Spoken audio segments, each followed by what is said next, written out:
Assalamualaikum warahmatullahi wabarakatuh. Dulur turus bumi semuanya, inilah sejarah Babat Cirebon yang paling lengkap. Cerita ini dikutip dari buku Babat Tanah Sunda atau Babat Cirebon karya PS Sulandraningrat.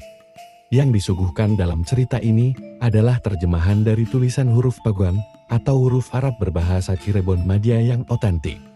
Semoga menjadi pegangan untuk menengah-nengahi Babat Tanah Jawi dan Babat Cirebon dari luar yang simpang siur. Akibat Nusantara atau Indonesia dan Pulau Jawa khususnya dijajah oleh Belanda lebih kurang 350 tahun. Sebelum saya memulai cerita ini, marilah kita sama-sama membaca surah Al-Fatihah terlebih dahulu untuk yang sinuhun susuhunan Cirebon. Sumailah hadorotin Sayyidina wa Maulana Sultan Mahmud Syekh Syarif Hidayatullah Aulia Allahu Ta'ala Kutubi Zaman Khalifatur Rasulullah Sallallahu Alaihi Wasallam Sayyi Ulillahil Fatihah. Amin ya robbal alamin. Pertama-tama diceritakan tentang perjalanan hidup Pangeran Walang Sungsang hingga sampai kepada cerita yang sinuhun susuhunan Cirebon. Negara Pajajaran. Ratu Agung Tanah Sunda yang bernama Sri Sang Ratu Dewata Wisesa, masyhur disebut Sri Mahaprabu Siliwangi. Beristri 3 orang. Di antaranya ialah Ambedkasi, Aceh Bedaya, dan Permaisuri Ratu Subang Larang. Sang Prabu berputra 40 orang. Sang Prabu bersabda, "Hai anakku Walang Sungsang, aku lihat engkau bermuram durja, semuanya prihatin tidak sama dengan sesama yang berkumpul duduk. Apa yang menjadi kesedihan engkau? Bukankah engkau calon Prabu Anom memangku negara? Atau ada putri yang engkau inginkan? Beritahu saja mana yang engkau sukai. Jangan engkau bersedih hati. Tidak baik bagi pribawa keraton." Pangeran Walang Sungsang menjawab dengan hikmat sambil menundukkan kepala dan mengeluarkan air mata. "Duhai Gusti, murka dalam yang hamba mohon, karena tadi malam hamba mimpi bertemu dengan seorang lelaki yang elok dan agung, memberi wejangan agama Islam, syariat Kanjeng Nabi Muhammad Shallallahu Alaihi Wasallam yang jadi utusan Hyang Widi. Namun menyesal sekali, belum tuntas hamba sudah terjaga. Sekarang hamba rindu sekali kepada agama Islam, mengingat tidak adanya guru untuk meneruskan pelajaran agama Islam itu." Sang Prabu berkata sambil tersenyum, "Walang Sungsang, engkau orang muda jangan terlanjur, engkau kena sihir, kena bius Muhammad yang mengaku anutan, yang jadi dutanya Widi, sungguh dusta. Seenak nafsunya, karena sesungguhnya anutan itu adalah Yuang Brahma Yuang Wisnu, itu sesungguhnya agama dewa yang mulia, yang jagat nata pangerannya orang Setrilokan, sejak dahulu hingga sekarang. Para leluhur tidak menghendaki dirubah." Walang Sungsang menjawab sambil menyembah, "Duhai Gusti, mohon ampunan dalam pengertian, kebijaksanaan dan pemaafan dalam yang hamba mohonkan, karena hamba lebih memilih atau lebih suka sarengat jeng Nabi Muhammad dan sesungguhnya ilahi yang wajib disembah itu, melainkan Allah yang tiada sekutu sesama, yang baharu." Sang Prabu murka, karena sang putra tidak patuh, bertentangan dengan agamanya. Sang putra dimarahi dan diusir keluar dari Praja Pajajaran. Walang Sungsang menjadi suka hati, segera pamit, menghindar dari hadapan sang Prabu. Keluar sudah dari istana, terus berjalan masuk hutan keluar hutan, naik gunung turun gunung, dan menuju ke arah timur. Ratu Mas Rara Santang sedang rindu kepada kakaknya, yaitu Walang Sungsang, menangis siang malam selama 40 hari. Akhirnya Rara Santang mimpi bertemu dengan seorang lelaki pula yang berupa satria dan berbau harum, memberi pelajaran agama Islam. Menyuruh berguru sarengat jeng Nabi Muhammad dan diramal kelak mempunyai suami ratu Islam dan akan mempunyai anak laki-laki yang punjul. Rara Santang segera terbangun, ingat kepada impiannya, lalu keluar dari keraton, menyusul kakaknya Walang Sungsang dan terus berjalan. Diceritakan di dalam keraton geger dan panik, karena sang putri hilang tanpa bekas. Jeng Ratu Subang Larang sangat kehilangan olehnya, menangis menyungkemi sang Prabu, karena kedua-dua putranya hilang. Sang Prabu kaget sekali, segera memanggil menghadap seluruh putra santana, Patih, Bupati. Para wadyabala dikumpulkan. Sang Prabu berkata, "Hai Patih Argatala, Dipati Siput, sekarang carilah putraku." Dewi Rara Santang hilang dari keraton, dan Walang Sungsang disuruh pulang, sungguh jangan tidak teriring keduanya. Patih Argatala menjawab sandika. Ia segera keluar dari keraton, mengumumkan kepada seluruh para wadyabala, di Pajajaran geger dan panik, lalu menyebar ke berbagai penjuru. Patih Argatala mencarinya, dengan laku bertapa menuruti perjalanan pendeta. Dipati Siput mencarinya memasuki hutan menuruti perjalanan hewan. Para putra pada bertapa, atau berlaku sebagai dukun. Sebagian membangun kerajaan, para wajah bala bubar ke masing-masing tujuannya. Mereka takut. Tidak berani pulang sebelum mendapat karya. Sementara itu, Pangeran Walangsungsang telah sampai di kaki Gunung Marapi yang terletak di Raja Desa Ciamis Timur, sedang tafakur. Tak lama kemudian, datanglah Sang Hyang dan Warsih ke hadapan Pangeran Walangsungsang. Sang Hyang dan Warsih berkata, "Hai, siapa engkau, putra mana dan apa yang dikehendaki?" Walangsungsang berkata, "Namaku Walangsungsang, putra dari Praja Pajajaran yang beribu Ratu Subanglarang, yang hendak berguru agama Islam." Sang Hyang dan Warsih berkata, "Baik, sekarang turutlah dengan Sirama ke puncak Gunung Marapi. Niscaya bertemu dengan jodoh engkau." Walangsungsang pun mematuhi. Segera turut bersama menuju kayuangannya Sang dan Warsih. Setelah tiba di puncak Gunung Marapi, Sang dan Warsih berkata, "Hai putriku Nini Indang Ayu, sekarang lekas bikin jamuan, jodoh engkau sudah datang." Dimas Indang Ayu telah menghidangkan jamuan. Ayahnya bersuka cita dan segera ditari atau didamai. "Hai Walangsungsang, Indang Ayu, sekarang aku kawinkan, kamu berdua jadi satu." Karena tidak lain Samatrah dari Galuh, sang putra berdua menyetujui perkawinannya Walangsungsang dan Indang Ayu pada tahun 1442 Masehi. Pangeran Walangsungsang pada waktu itu berusia 23 tahun. Diceritakan Ratu Mas Rara Santang yang sedang dalam perjalanan berada di Gunung Tangkuban Perahu, kelelahan dan beristirahat di bawah pohon beringin sambil menggosok kakinya yang pada bengkak dan pakaian yang cobak-cabik. Ia menagih sambil menyebut-nyebut nama abangnya. Tak lama kemudian ada yang datang. Nyi Indang Sukati datang ke hadapan Rara Santang dan berkata, "Hai bayi, engkau siapa dan apa yang engkau cari?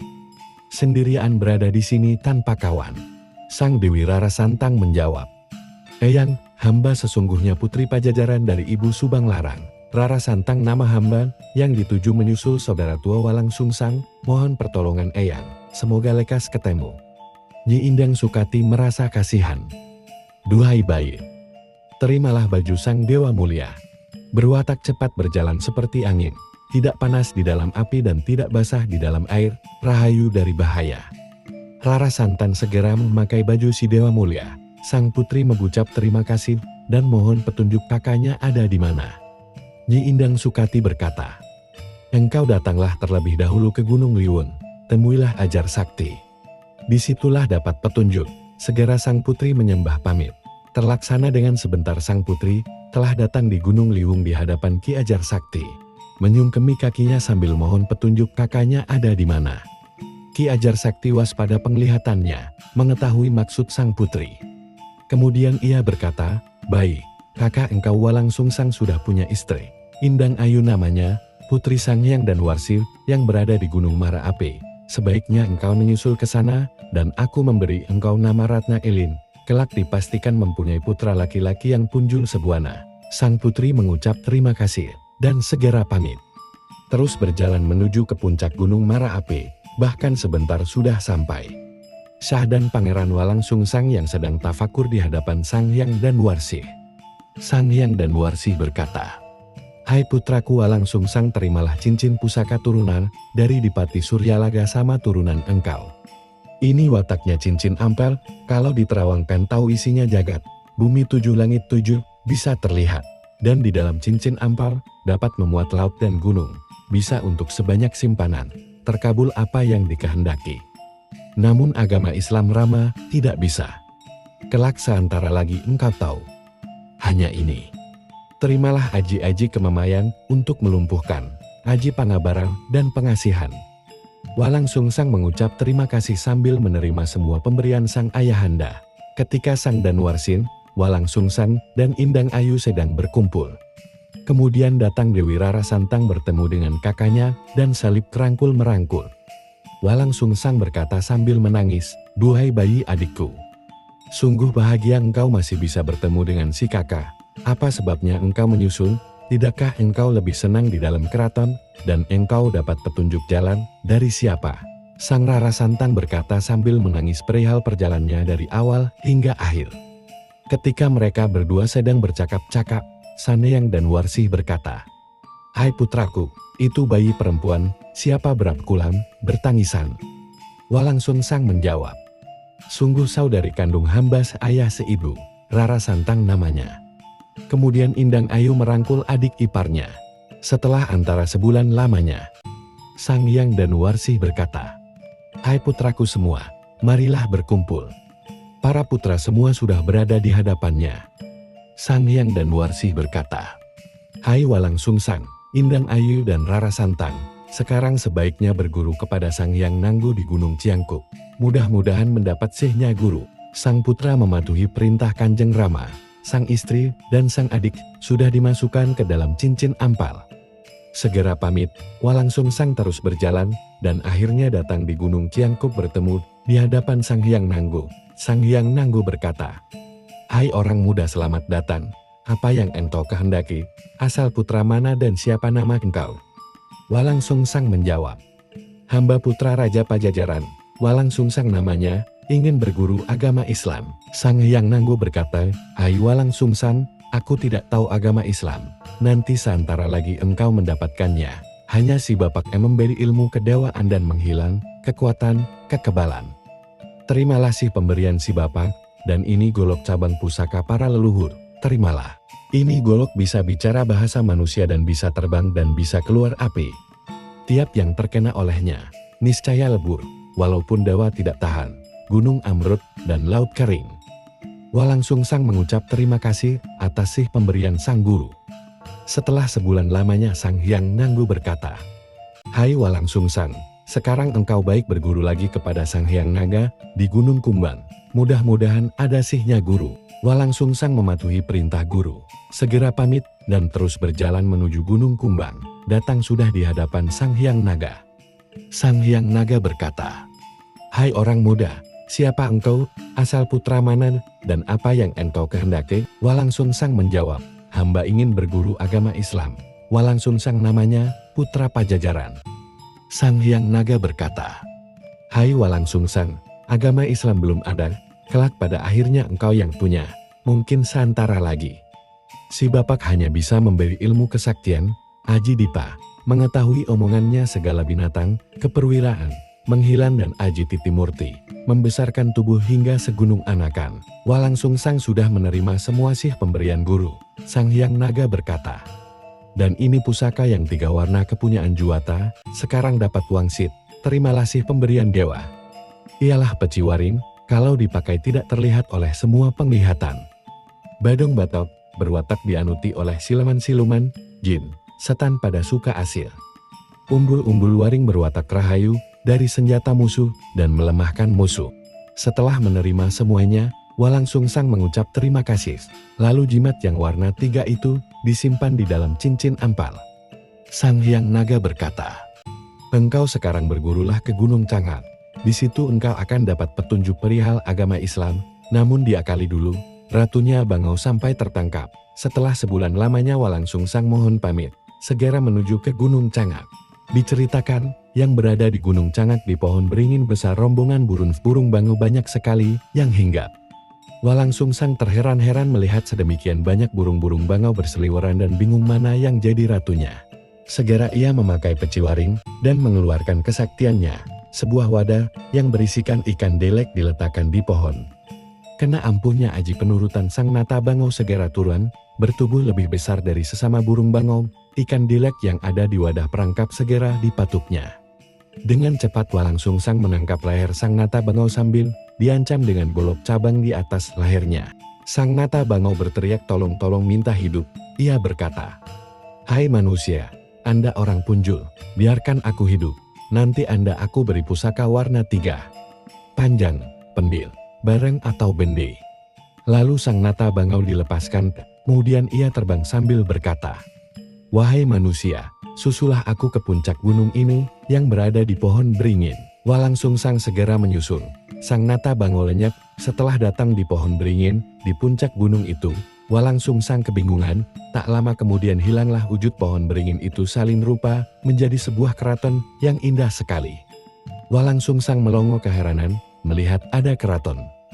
Tak lama kemudian lalu, ada 40 orang anak-anak bule yang menghidangkan jamuan sambil menyilahkan duduk di sebuah permadani emas. Walang Sungsang sedang enak duduk sambil makan dan minum. Tak lama kemudian datanglah sang pendeta Luhung duduk sejajar. Walang Sungsang berkata, "Hai pendeta, Anda siapa yang datang di hadapan?" Menjadi terkejutnya hatiku. Sang pendeta menjawab, "Sang Hyang Bangau namaku, yang membangun Kailangan di Gunung Cangan.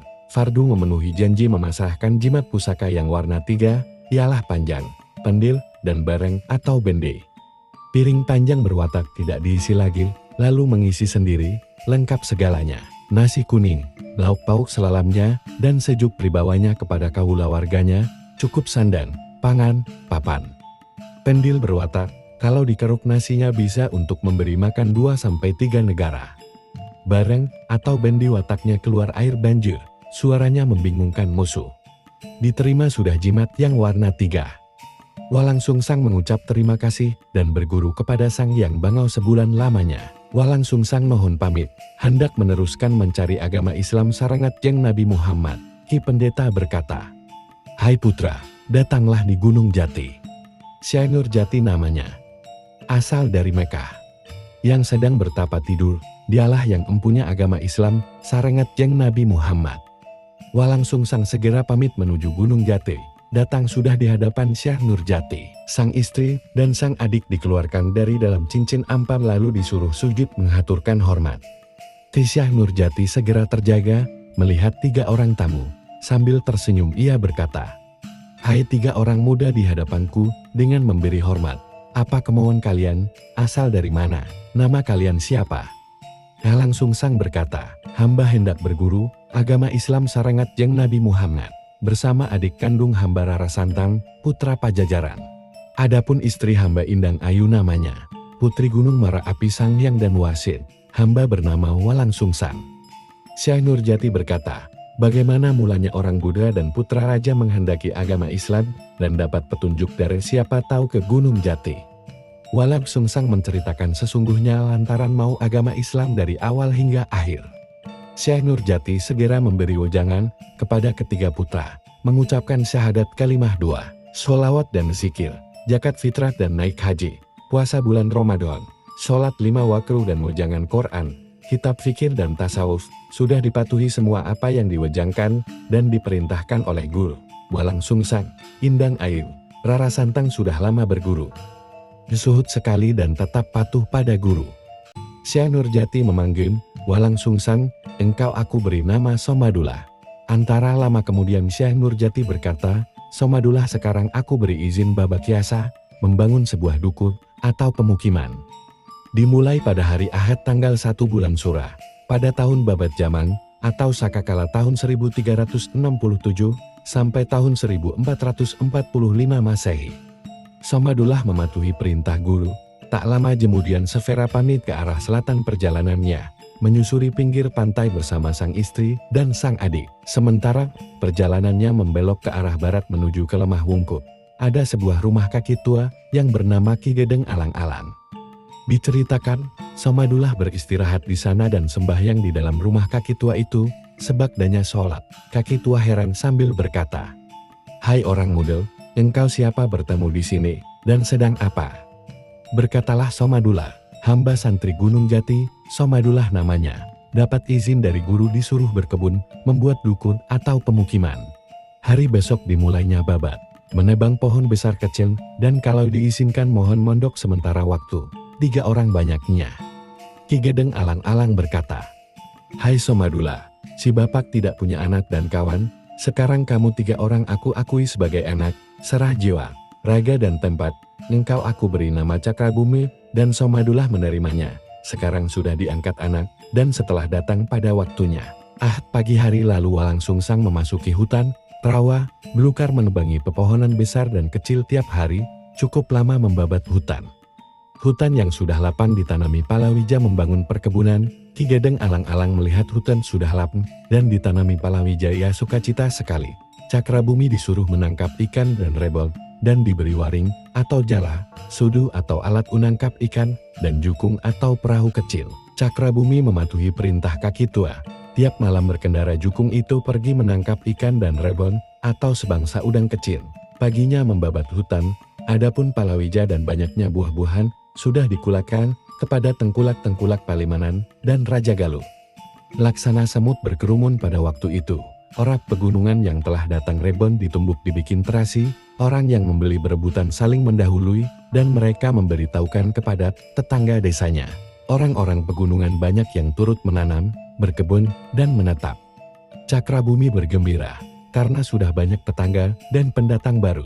Mereka turut berkebun, dan semua tanaman serba jadi. Diceritakan Prabu Raja Galuh mengadakan sewaka, atau seba, atau jumpa pejabat-pejabat pemerintahan. Seluruh para bupati, sentana mantri dan para gegirip sudah berkumpul di hadapannya. Sang Prabu segera memanggil Kidipati Palimanan yang bernama Ki Gedeng Kibal. Sang Prabu berkata, "Hai Dipati Palimanan, sekarang bawahan engkau, tanah pantai yang jadi dedukuh pemukiman. Banyak orang yang berkebun, dan ada nelayan yang menangkap ikan dan rebon. Aku lebih terasih kepada tumbukan ikan rebon. Agar diperiksa yang sampai terang dan ditetapkan pajak bagi nelayan rebon itu, dalam setahun bubukan rebon yang sudah halus gelondongan, dan ada berapa cacah jiwanya orang Irang yang bermukim di pantai." Kidipati mengucap sandika, siap menjalankan perintah, segera keluar meninggalkan sidang, memanggil Punggawa Pepitu, dan 7 orang mantri, sudah menghadap kepadanya. Kidipati berkata, "Hai Punggawa Pepitu, sekarang periksalah dedukuh baru di pinggir pantai, ada berapa cacah jiwanya, dan nelayan penangkap ikan rebon seyogianya ditetapkan pajak. Tiap tahun 1 pikul bubukan rebon yang sudah halus gelondongan. Harap diperiksa yang sampai terang, karena Sang Prabu terasih sekali kepada bubukan rebon yang sudah gelondongan." Ki Mantri Pepitu mengucap sandika. Segera menghindar dari hadapannya, mereka terus berjalan menuju pantai. Diceritakan Cakrabumi bersama sang istri dan sang adik sedang menumbuk rebon di lumpang batu dengan halu batu. Orang yang mengkulak rebon berebut, saling mendahului, berdesak-desakan sambil berceloter. "Oga age, gura age, geura bebek." Jadi masur pedukuhan baru itu disebut nama Geage. Tidak lama kemudian datanglah utusan Palimanan. Mantri Pepitu memeriksa pemukiman baru itu, sudah ada cacah jiwa 346 orang. Ki Cakrabumi sudah bertemu di hadapan mereka, berkata jubir Mantri Pepitu, "Hai tukang penangkap rebon, engkau oleh perintah Sang Prabu diharuskan mengirim pajak tiap-tiap tahun 1 pikul bubukan rebon gelondongan. Karena Sang Prabu lebih terasi, dan aku beri nama bubukan gelondong rebon itu, terasi. Karena Sang Prabu Raja Galuh lebih terasi, dan minta keterangan, bagaimana membikin terasi itu." Cakrabumi mengucap sandika, adapun menangkapnya dengan jala tiap malam, diambilnya pagi-pagi, rebon lalu diwiyahi kemudian diperas lalu dijemur, selah kering lalu ditumbuk dan digelondongi, demikian. Adapun air perasannya dimasak dengan diberi bumbu-bumbu. Masakan perasan air rebun lebih enak, diberi nama petis belandrang. Ki Mantri berkata, "Coba ingin tahu rasanya air rebon itu." Cakrabumi segera menyuruh istrinya memasak air perasan rebon. Setelah masak lalu dihidangkan kepada Ki Mantri Pepitu. Mereka lalu makan bersama dengan lauk pauk petis belandrang, sambil saling berkata bahwa air rebon lebih enak ketimbang gagenya atau terasinya. Karenanya Ki Mantri Pepitu mengumumkan kepada rakyat dedukuh baru itu, dan memberi nama Dukuh Cirebon, kala waktu tahun 1447 Masehi. Pada tahun itu juga, Mantri Pepitu memanggil kumpul rakyat Dukuh Cirebon untuk memilih Pikwat atau Kuwu Dukuh Cirebon. Semufakat rakyat Dukuh Cirebon, kaki tua Gedeng Alang-alang yang terpilih jadi Pikwat atau Kuwu Cirebon. Mantri Pepitu menetapkan Ki Gedeng Alang-alang yang jadi Kuwu Dukuh Cirebon dan Ki Cakrabumi sebagai wakilnya. Setelah usai Ki Mantri Pepitu, lalu pulang kembali ke Palimanan untuk memberi laporan kepada Kidipati Palimanan. Syah dan Ki Gedeng Alang-alang sudah masyhur sebagai Kuwu Cirebon. Antara lama kemudian, ada seorang santri datang, mampir di rumah Ki Kuwu. Ia seorang santri Gunung Jati menitipkan sebuah tas, karena ia mau menghadap kepada Syah Nurjati. Tas diterima sudah, si santri meneruskan perjalanannya, lalu Ki Kuwu memanggil Putri Rara Santang dan berkata, "Bayi, ini tas simpanlah yang baik, ada seorang santri Gunung Jati menitipkan tas ini. Tas itu sudah diterima. Lalu Rara Santang masuk ke kamarnya. Tas dibuka. Ternyata ada sebuah cupu hijau yang berisi air cahaya. Lalu isinya diminum oleh Rara Santang hingga habis. Lalu cupu ditutup kembali dan disimpan. Diceritakan Ki Kuwu Cirebon yang sedang tidur seantara lalu bermimpi bertemu dengan Jeng Nabi Muhammad memberi wejangan kepadanya syahadat muta'akhiro atau syahadat kalimah dua. Setelah tamat jerenje Nabi berkata, "Hai kaki tua, tas yang berisi tirta nur atau air cahaya supaya dibawa sekarang, aku ingin tahu." Kaki tua ingat kepada tas titipan santri segera terjaga menggirayangi sesuatu. Cepat sang putri Rara Santang dipanggil, seraya berkata, "Hai bayi, tas titipan santri yang berisi cupu tirta nur sekarang diminta oleh Kanjeng Nabi Muhammad dan aku diberi wejangan syahadat muta'akhiro." Sang putri menjawab, "Sungguh tas itu berisi tirta nur, akan tetapi cupu itu isinya sudah saya minum, harap ayahanda mengetahuinya." Ki Kuwu kebingungan sekali, takut kepada Rasulullah dan kepada santri yang mempunyai tas itu. Oleh karenanya Ki Kuwu gelisah dan menangis sampai jatuh sakit. Antara lama kemudian Ki Gedeng alang-alang wafat. Cakrabumi memanggil kumpul semua tetangga, berniat mensucikan jenazah Ki Gedeng alang-alang sebagaimana cara bangsa Islam. Adapun para tetangga seorang pun tidak ada yang mau mendekatinya karena memakai cara bangsa Islam. Cakrabumi mengumumkan, barang siapa yang mau turut mengurusi dan mengenduk kuburan akan diganjar setiap orang 35 sen dan nasi sebungkus dengan lauk pauk sepepes ikan. Segera para tetangga mau turut mengurus mematuhi perintahnya Cakrabumi, karena ada ganjarannya. Terlaksana sudah jenazah kaki tua disalatkan, sebagainya lalu dikubur. Akan tetapi jenazah kaki tua itu lenyap tanpa bekas, hanya tinggal bungkus putihnya saja dan berbau harum sekali. Orang-orang Buddha para tetangga sangat heran sekali melihat kejadian jenazah kaki tua yang telah masuk Islam. Cakrabumi mengumumkan, barang siapa orang yang mati Islam, niscaya seperti demikian itu, lebih sempurna patinya, pula yang turut membantu niscaya mendapat berkah orang yang mati Islam. Lalu para tetangga Buddha pada tertarik masuk Islam turut sarengat Jeng Nabi Muhammad. Sebagainya ngubur, para tetangga dihidangi makan semua, berkumpul lebih suhud. Orang banyak berkata satu sama lain mufakat, yang meneruskan jadi Kuwu Cirebon adalah Cakrabumi. Ditetapkan jadi Kuwu Cirebon pada tahun 1447 Masehi. Cakrabumi sudah masyhur sebagai Kuwu Cirebon, bergelar Pangeran Cakrabuana. Rakyat Cirebon kebanyakan sudah Islam. Permulaan ada pemerintahan Islam di Pulau Jawa, namun tidak ada paksaan dalam memeluk agama. Agama resmi adalah agama Islam dan bebas beragama pada tahun 1447 Masehi. Daerahnya diakui sebagai desa oleh negara berdaulat Raja Galuh. Lain-lain daerah adalah bukan pemerintahan, hanya sebagai pengguran atau pesantren, seperti Ampel Denta, Gresik, dan Kerawang. Sedangkan Demak diakui sebagai sebuah desa oleh Majapahit baru pada tahun-tahun 1478 Masehi. Ki Kuwu bersuka hati, desanya sudah luas dan besar. Segera memanggil sang istri dan sang adik untuk bersama menghadap sang guru Syekh Nurjati. Datang sudah di hadapannya. Syekh Nurjati berkata, "Samadula, oleh karena engkau sudah terlaksana membangun desa Cirebon, dan masyarakat sudah banyak turut mengamalkan dan memeluk agama Islam, pada akhirnya kelak menjadi negara besar dan tempat berkumpulnya para wali. Sekarang engkau dan adik engkau pergi baiat kepada Syekh Maulana Ibrahim di negara Campa. Patuhilah perintah guru." Cakrabuana mengucap sandika, siap menjalankan perintah guru. Segera mohon pamit, terus pergi berlayar menuju negara Campa. Datang sudah di hadapan Syekh Maulana Ibrahim. Ki Syekh berkata, "Hai orang muda, Anda siapa menghadapku, dan apa kehendaknya?" Cakrabuana menjawab, "Hamba adalah santri Gubung Jati Cakrabuana namanya, Rara Santang adik hamba. Fardu hamba mohon beat tabaruk Jeng Maulana."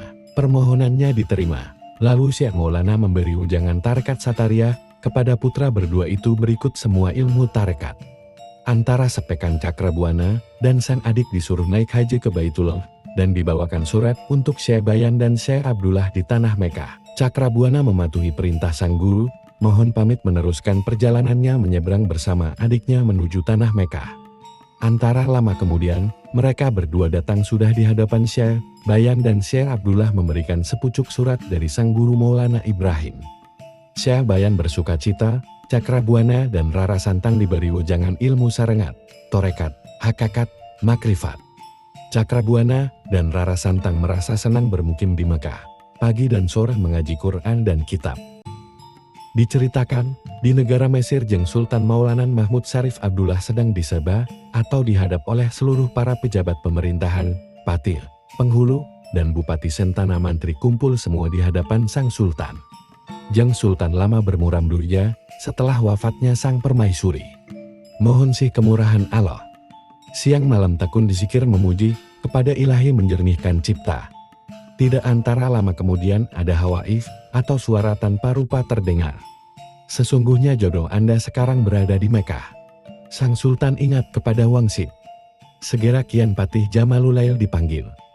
Sang Sultan berkata, "Hai Patih, karena waktu haji, Anda pergilah ke Mekah, carilah perempuan yang pantas untuk jadi permaisuri.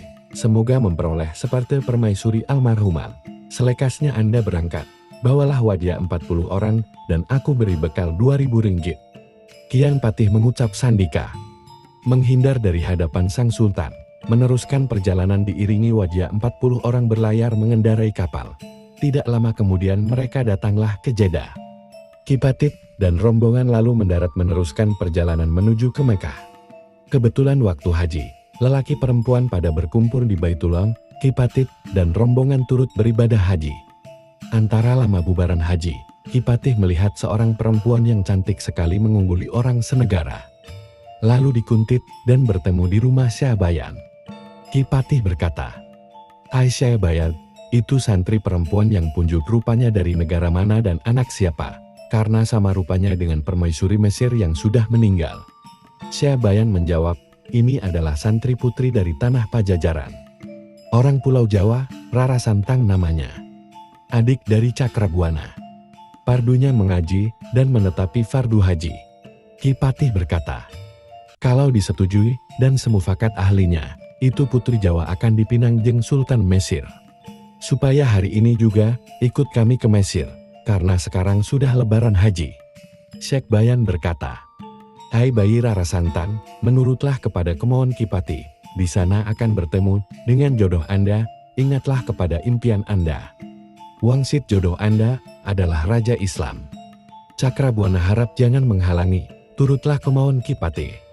Cakrabuana dan Rara Santang mematuhi perintahnya sang guru. Segera turut rombongan Ki Patih yang bergembira sekali oleh karena memperoleh karya. Lalu mereka berlayar menuju Mesir. Datang sudah di Praja Mesir. Kedua putra Jawa diberi pondokan dalam rumah Ki Penghulu Jamaluddin. Pada suatu hari sang Sultan sewaka, berkumpul semua para pejabat di hadapan sang Sultan. Ki Patih dan Ki Penghulu tidak ketinggalan hadir. Jeng Sultan berkata, "Hai Paman Patih, dahulu Anda aku utus. Mendapat karya atau tidak?" Ki Patih menjawab, "Berkah dalem, berhasil, serupa dengan permaisuri Paduka yang telah wafat. Rara Santang namanya putri Pajajaran Pulau Jawa. Bersama saudara tuanya kaki Cakrabuana, ditemukan di rumah Ki Syekh Bayan di Mekah. Setelah usai haji, dan sekarang ditempatkan di rumah Ki Penghulu Jamaluddin." Sang Sultan berkata, "Hai Ki Penghulu, lekas putri Jawa suruh datang di Masjid Tursina, aku akan tanyanya sendiri." Ki Penghulu secepatnya membawa kedua putra Jawa ke dalam Masjid Tursina. Akhirnya Rara Santang dan Cakrabuana tiba di Masjid Tursina. Jeng Sultan melihat kepada putri Jawa setuju sekali. Mirip dengan permaisuri yang sudah meninggal. Segera sang putri didekati dan berkata, "Hai putri Jawa, siapa nama Anda dan saudara Anda siapa?" Sang putri menjawab, "Rara Santang nama saya. Saudara saya Abdullah Iman namanya." Jeng Sultan berkata, "Hai Haji Abdullah Iman, oleh karena aku suka kepada adik Anda Rara Santang, sekarang aku memintanya untuk permaisuri." Berkata Jeng Pangeran Cakrabuana, "Duhai Gusti, melainkan menyetujui, namun seyogyanya Paduka tanyai pribadi, karena adik sudah balik." Jeng Sultan berkata, "Hai Rara Santang, setuju tidak kalau jadi permaisuri Mesir? Anda akan dimuliakan sebagai mustikanya keraton." Rara Santang berkata, Saya terima sekali kehendak Paduka, kalau saya dikaruniai anak lelaki Waliullah yang punjul sebuana saya ridho. Jeng Sultan Anggekling Manan, hatinya masgun, bungkem tidak bisa bicara. Segera mengheningkan cipta menyerahkan persoalannya kepada Yang Maha Kuasa, mohon pertolongan. Tidak lama kemudian, ada terdengar hawaif. Sesungguhnya itu perempuan pasti jodoh Anda, dan punya anak Waliullah yang punjul sebuana. Karenanya, Jeng Sultan hatinya gembira dan segera berkata, Rara Santang, insya Allah dikabul sekehendak Anda. Aku muji syukur kepada Allah. Jeng Sultan sudah selesai berdamaian dengan Dewi Rara Santang malah disaksikan oleh ketuk atau bebunyian alamiah, leindu atau gempa, getar atau gerak alamiah. Gunung Tursina hingga bergerak tanda dibenarkan atau dikabulkan kehendak Jeng Sultan. Kala itu tahun 1447 Masehi. Sudah selesai olehnya berdamaian, lalu penghulu sekaumnya dipanggil karena Jeng Sultan akan nikah. Ki penghulu bergembira. Ki Patih bersukaria. Sawadia pada kumpul. Cakrabuana segera sudah menikahkan Jeng Sultan dengan sang adik. Adapun sebagdanya nikah. Jeng Sultan meninggalkan masjid bersama Permaisuri Putri Jawa setelah berada dalam keraton. Jeng Sultan sewaka mengundang saudara ipar tua Haji Abdullah Iman. Lalu Haji Abdullah Iman menghadap Sultan. Sang Sultan berkata, Hai kakak Abdullah Iman, ini dester harap diterima, pusaka dari Rasulullah, 30 depa, dan pula harap menjadi tahu. Kakak dan para wadiaku. Sekarang Dewi Rara Santang diganti namanya dengan nama Hajah Syarifah Mudaim. Cakrabuana mengucap terima kasih dan dester sudah diterima. Setelah setengah tahun lamanya Hajah Syarifah Mudaim sudah mengandung 3 bulan. Cakrabuana lalu mohon pamit pulang kembali ke tanah Jawa. Jeng Sultan memberi izin dan memberinya pesangon 1000 dirham. Haji Abdullah Iman segera pulang. Terus berjalan mampir di Mekah menuju kepada sang guru Syekh Bayan dan Syekh Abdullah. Setelah berjumpa Abdullah Iman memberitahu bahwa Rara Santang sudah diperistri oleh Jeng Sultan Mesir dan mohon izin mau pulang ke tanah Jawa. Syekh Bayan memberinya nama Bayanullah. Karena Syekh Abdullah kala waktu dulu sudah memberinya nama Abdullah Iman. Cakrabuana mengucap terima kasih, segera mohon pamit meneruskan perjalanannya mampir kepada Jeng Sultan Aceh. Antara sebulan lamanya Bayanullah atau Cakrabuana pulang dari Aceh mampir di Palembang. Kemudian antara 3 bulan lamanya, Bayanullah pulang dari Palembang menuju ke Gunung Jati, datang sudah ia di Cirebon. Seluruh masyarakat desa Cirebon pada kumpul dan bersukaria menerima kedatangan kikuunya. Seterusnya Haji Abdullah Iman meneruskan memangku jabatannya sebagai Ku Cirebon. Diceritakan di negara Mesir. Jeng Sultan Syarif Abdullah dan Permaisuri Syarifah Mudaim sudah mengandung 7 bulan. Pergi ziarah ke Mekah dan Madinah. Segera sudah berangkat diiring wadyabala 2000 orang. Berlayar mengendarai kapal. Datang sudah di Jeddah, lalu menuju ke Mekah dan meneruskan perjalanan ke Madinah. Datang sudah Jeng Sultan bersama rombongan di hadapan kubur Kangjeng Nabi Muhammad Rasulullah. Setelah selesai ziarah kemudian, mereka pulang kembali ke Mekah.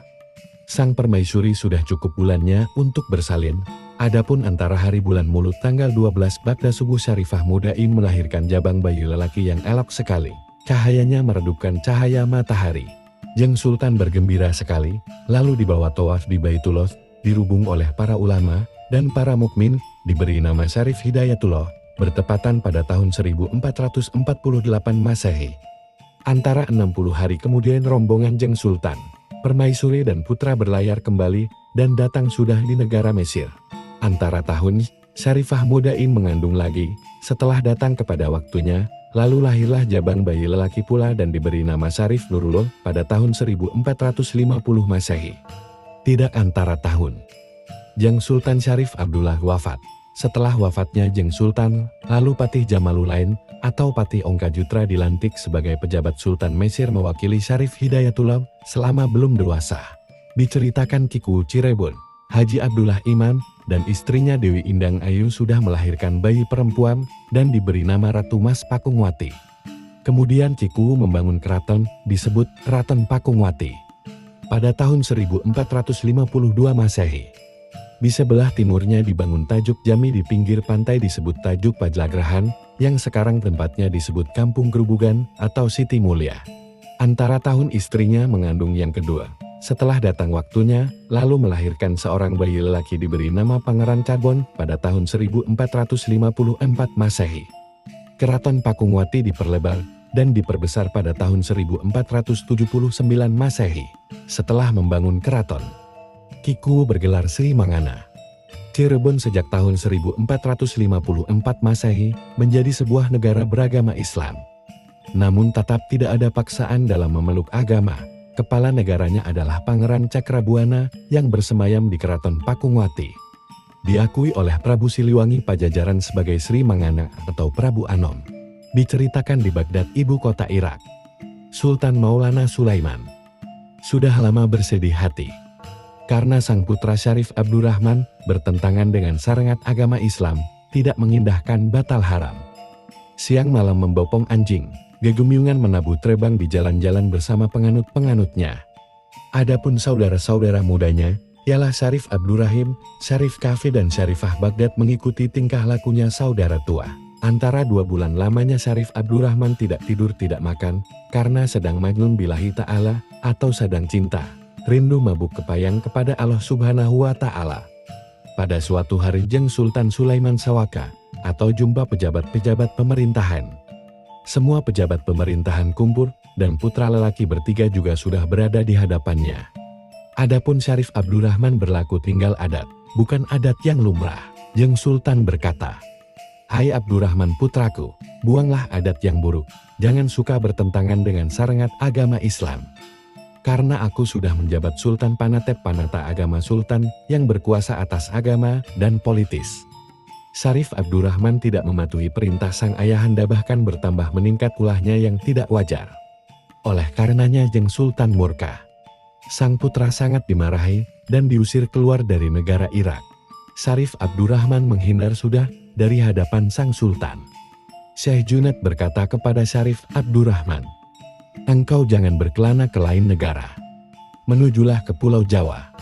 Bermukimlah di Cirebon. Bergurulah kepada Syekh Nurjati yang berada di Gunung Jati dan engkau jangan syak dan ragu kepada apa yang diwejangkan sebagai guru engkau. Sempurna ilmu engkau yang tetap lahir batin." Sang putra mengucap terima kasih mematuhi perintah gurunya. Segera mohon pamit meneruskan perjalanan, datang sudah di pinggir pantai. Sang adik Siti Baghdad dan Syarif Abdurrahim disuruh mengendarai kapal ayahandanya. 4 kapal yang diminta. 1 kapal memuat 300 orang. Sudah selesai olehnya memuat. Kapal 1 putra seorang, semuanya ada kapal 4 buah. Segera berlayar 4 orang putra itu menuju ke Pulau Jawa. Pada akhirnya mereka datang sudah di Cirebon. Ke-4 putra dan rombongan lalu naik ke darat. Yang dari 4 buah kapal itu berjumlah 1.200 orang. Syarif Abdurrahman dan ketiga saudaranya menuju ke Gunung Jati. Ke-4 putra itu lalu memberi hormat. Segera Syekh Nurjati berkata, "Hai para putra, kalian siapa dan apakah hendaknya datang di hadapanku?" Menjawab sang putra Syarif Abdurrahman, "Hamba sekalian adalah sungguh dari Baghdad. Hendak berguru kepada Jeng Maulana Syekh Nurjati. Dan mohon diizinkan hamba sekalian bermukim di Cirebon." Syekh Nurjati sudah memberi wejangan ilmu hak, selesailah sudah mereka berguru. Ke-4 putra mohon izin akan menghadap kepada Kiku Cirebon. Lalu meneruskan perjalanannya datanglah sudah di desa Cirebon.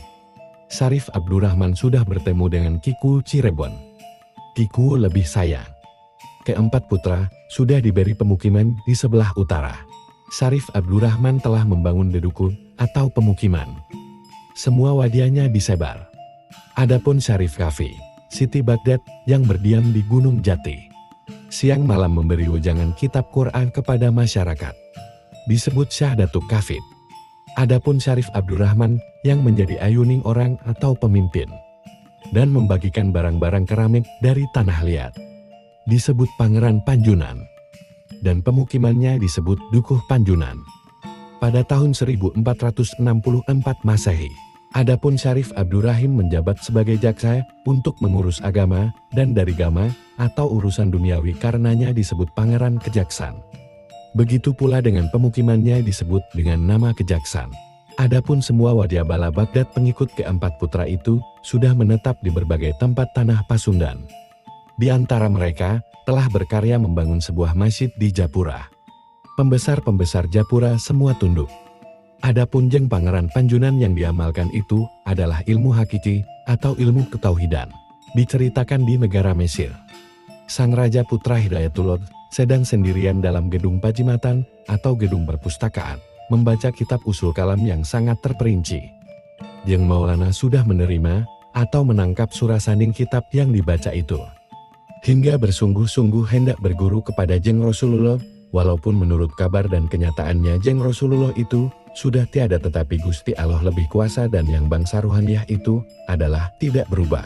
Jeng Maulana segera keluar dari gedung perpustakaan itu, menghadap kepada ibundanya Jen Ratu Rara Santang, datang sudah di hadapannya, segera berkata, "Duhai ibu, mohon izin akan berguru kepada Jeng Rasulullah, hendak cari di mana adanya." Sang ibunda lalu merangkulnya dan berkata, "Mas sayang putraku, seyugia Anda tahu Jeng Rasulullah itu sudah tiada, bahkan surun ke-22 kepada Anda, baik berguru kepada aulia, para ulama yang Anda pilih dan Anda sukai. Janganlah Anda cari yang bangsa tiada." Jeng putra memaksa tidak bisa ditahan, segera pamit meneruskan perjalanannya. Pada tanggal 5 bulan Jumadil awal tahun 1466 Masehi, sang ibu menangis gelisah ditinggal oleh sang putra. Antara malam, mimpi bertemu dengan sang suami almarhum. Jeng Sultan Mesir berkata, "Hai adik Srifah muda ini, ikhlaskanlah yang percaya kepada Allah. Mudah-mudahan putra Anda, karena inilah lantarannya menjadi punjun, baik Anda berdoa kepada Allah karena dahulu Anda ingin mempunyai putra waliullah yang punjul sebuana." Syarifah muda ingat kepada mimpinya, lalu bertobat kepada Allah takun memuji. Diceritakan Jeng Maulana Hidayatullah yang sedang berjalan naik gunung turun gunung, masuk hutan keluar hutan. Tidak antara lama, lalu bertemu dengan naga saka yang besar sekali. Bisanya menyala-nyala seperti api, menghalangi perjalanan Jeng Maulana sambil berkata, "Hai orang muda, engkau siapa dan apa kehendak engkau makanya berjumpa denganku di sini?" Jeng Maulana berkata, "Hai naga, aku sungguh putra Mesir, berkeinginan hendak berguru kepada Jeng Rasulullah. Dan engkau naga apa tidak sama dengan sesama engkau? Engkau bisa bahasa manusia." Sang naga berucap, "Saya ini namanya Yamlika, asal dari neraka kala waktu zaman Nabiullah Sulaiman. Engkau jangan terus ke Mekah atau ke Madinah, karena Jeng Rasulullah sudah sirna sempurna. Kalau engkau sungguh-sungguh berjalanlah ke arah barat menuju Pulau Majati. Ini cupu manik waris engkau, terimalah. Kalau diterawangkan mengetahui yang gaib dan berhasiat seluruh obat-obatan. Walaupun sudah mati bisa hidup kembali. Cupu manik diterima sudah." Jeng Maulana mematuhi perkataan naga. Segera pamit meneruskan perjalanannya ke arah barat. Lebih mantap kehendaknya. Serah diri kepada Allah yang Maha Kuasa. Diceritakan Ki Pendeta Ampini sedang berada di pinggir Pulau Majati hendak ziarah. Hanya kebingungan di jalannya. Tak lama kemudian, datanglah Jeng Maulana. Ki Pendeta gembira, segera berkata, "Hai orang muda, siapa Anda bertemu denganku di sini dan apa keinginannya?" Jeng Maulana berkata, "Saya putra Mesir, Hidayatullah namanya, berkeinginan hendak berguru kepada Jeng Rasulullah." Berkata Ki Pendeta, "Apa Anda belum mengetahui kepada kabar bahwa Nabi Muhammad itu sudah sirna sempurna berabad-abad yang lalu? Baik kita berziarah ke kuburnya Jek Nabi Sulaiman di Pulau Majati." Jeng Maulana menuruti kehendak pendeta. Ziarah bersama ke kuburnya Nabiullah Sulaiman terus berjalan. Tidak antara lama kemudian, ada datangnya Nataula naga yang besar sekali, menghadang perjalanan Jeng Maulana dan Ki Pendeta. Ki Pendeta gemetar sambil berkata, "Hidayatullah, bagaimana daya upaya Anda?" Jeng Maulana berkata, "Hai sang naga sumingga sumengkira, harap memberi jalan. Aku sungguh putra Mesir dan hendak ziarah ke Nabiullah Sulaiman." Sang naga berkata, "Hai orang muda, saya izinkan. Namun saya minta air susu sekenyangnya. Nanti kalau saya kenyang niscaya mabok. Dan dari telinga saya akan keluar sesuatu seperti lawe atau kanti. Ambillah untuk tumbang atau penolak bisa dan rahayu dari bahaya." Jeng Maulana dan Ki Pendeta lalu mencari air susu. Mendapat sekaleng besar lalu air susu itu diminumkan sudah. Sang naga lalu mabok lalu menggeluntung di tanah, ternyata keluar dari telinganya sesuatu seperti lawi atau kanti. Cepat Jeng Maulana mengambil lawi itu dari telinganya sang nata ula naga. Segera meneruskan perjalanannya bersama Ki Pendeta. Terlaksana, sebanyak ular, jin, setan, tidak berani mengharu biru dan selamat dari bahaya. Jeng Maulana dan Ki Pendeta telah datang di hadapan kuburnya Jeng Nabiullah Sulaiman. Jeng Maulana lebih hormat dan hikmat. Ki Pendeta bersuka cita, langak lomop, yang dikehendaki itu cincin maklumat Jeng Nabi Sulaiman. Jeng Nabi Sulaiman memberi sasmita. Jari petunjuknya bergerak. Tidak antara lama. Lalu ada petir 1000 menyambar. Ki Pendeta remuk. Sirna sudah. Jeng Maulana terlempar ke angkasa hingga jatuh di puncak sebuah gunung. Segera Jeng Maulana tobat kepada Allah. Oleh karena menemani orang yang berlaku durjana. Karena kemurkaan Nabiullah Sulaiman, Jeng Maulana merasa mati. Setelah bertobat lalu meneruskan perjalanan dan berjumpa dengan seorang pertapa. Yang di sisinya ada sebuah kendi pertula. Jeng Maulana berkata, "Hai sang tapa, itu kendi milik siapa? Saya ingin minum." Sang tapa menjawab, "Walau alam. Tatkala saya bertapa itu kendi sudah ada." Jeng Maulana berkata, "Hai kendi pertula, engkau siapa yang mempunyai milik? Karena saya ingin minum." Kendi menjawab, "Saya kendi asal dari surga kala waktu turun zaman Nabiullah Nuh. Iya Tuan, yang mempunyai milik." Lalu kendi diminum airnya tidak sampai habis. Lalu kendi diletakkan. Kendi segera mengucap, "Tuan pasti menjadi raja dan seturunannya." Akan tetapi tidak sampai terus. Karena direbut hingga terjajah, kendi lalu diminum kembali hingga airnya habis. Kendi pertula berkata, "Selanjutnya, negara Tuan abadi tidak terjajah. Tetap merdeka, mulia negaranya tidak berubah." Kendi pertula berkata lagi, "Kelak saya mengabdi kepada Tuan, kalau Tuan sudah jadi raja." Jeng Maulana Hidayatullah menjawab, "Iya. Semoga terlaksana." Lalu kendi segera terbang ke angkasa pulang kembali ke asalnya. Jeng Maulana merasa terang benderang. Seluruh yang gaib terlihat. Dan tubuhnya merasa sehat bugar dan berbau harum. Sang pertapa terheran-heran. Tidak disangka bahwa sebuah kendi bisa berkata seperti manusia dan bisa terbang ke angkasa. Sang pertapa ingat kepada sasmita, segera cincin marbun diberikannya, yang berwatak terang, yang bangsa gaib. Dan 7 langit 7 bumi, terlihat terang dan bisa membuat seluruh isi alam. Jeng Maulana mengucap terima kasih, lalu mohon pamit meneruskan perjalanannya. Diceritakan ada seorang perempuan yang punjul sebuana ingin mengabdi. Akan tetapi, Jeng Maulana tidak mau menerimanya. Karena mengetahui dari golongan Ratu Dunia. Segera meneruskan perjalanannya. Tidak lama kemudian dihadang oleh seorang lelaki ingin mengabdi pula dan mendengar suara di angkasa yang merdu sekali. Jeng Maulana tidak mau menerimanya. Oleh karena mengetahui bahwa mereka itu ratunya setan dan sewadianya ingin menggodanya. Jeng Maulana meneruskan perjalanannya. Lalu ditimpa oleh gelap gulita. Merasa menderita sekali karenanya. Tidak lama kemudian ada datang Nabiullah Ilyas. Terimalah baju ini sebagai pangruating badan. Berwatak, kalau dipakai seperti malaikat, bisa memasuki barang keras tanpa berlubang. Api tidak mendatangkan panas, di dalam air tidak basah, kalau bepergian hanya sekejap mata. Baju sudah diterima dan dipakai. Sambil mengucap terima kasih, Jeng Nabi Ilyas berkata, "Aku tuduhkan Anda, naiklah ke puncak sebuah bukit.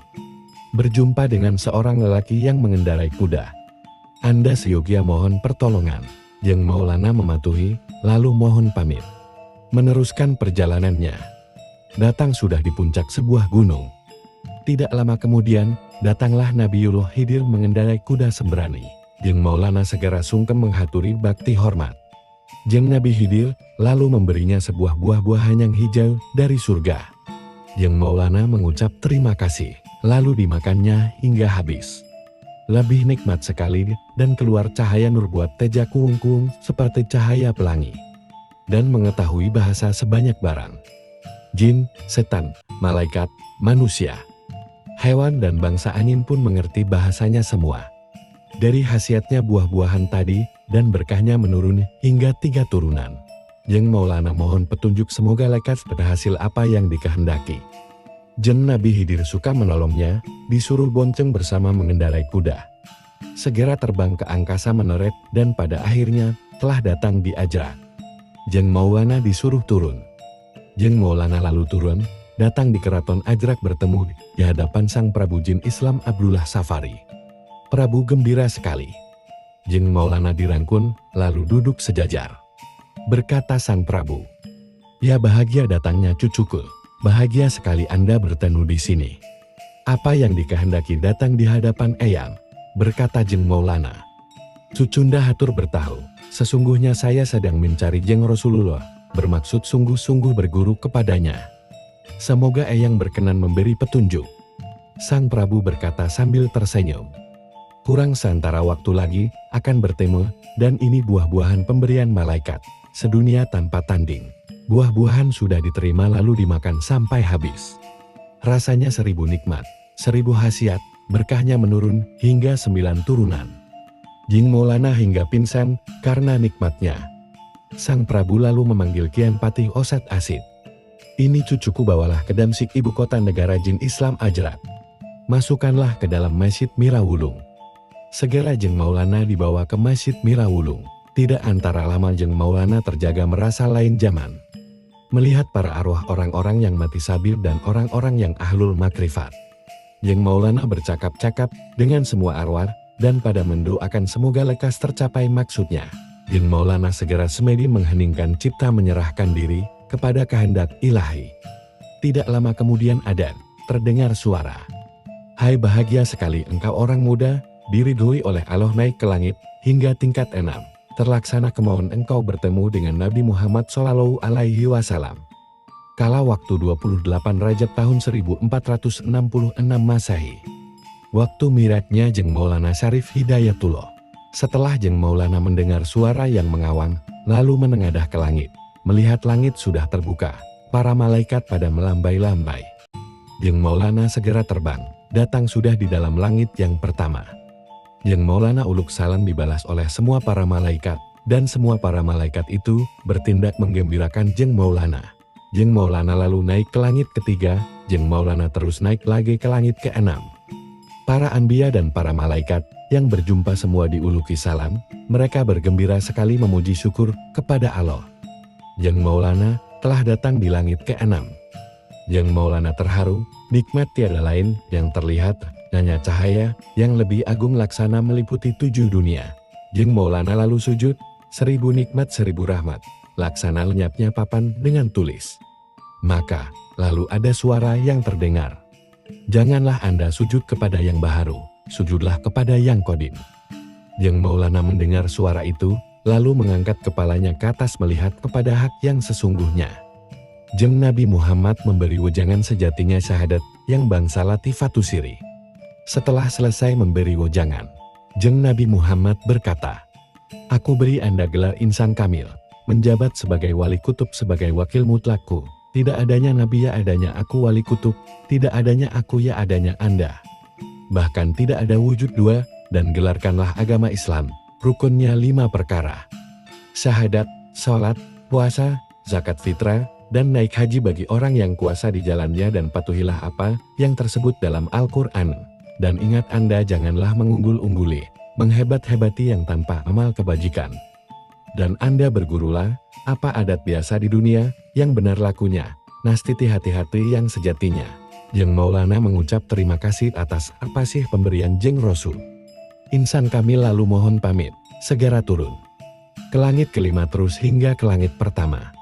Insan Kamil sudah pamit uluk salam, dibalas oleh semua para anbiya dan semua para malaikat. Alhamdulillahirobbil alamina dan tasbih. Insan Kamil turun dengan mengendarai awan putih. Datang sudah di keraton Ajrak.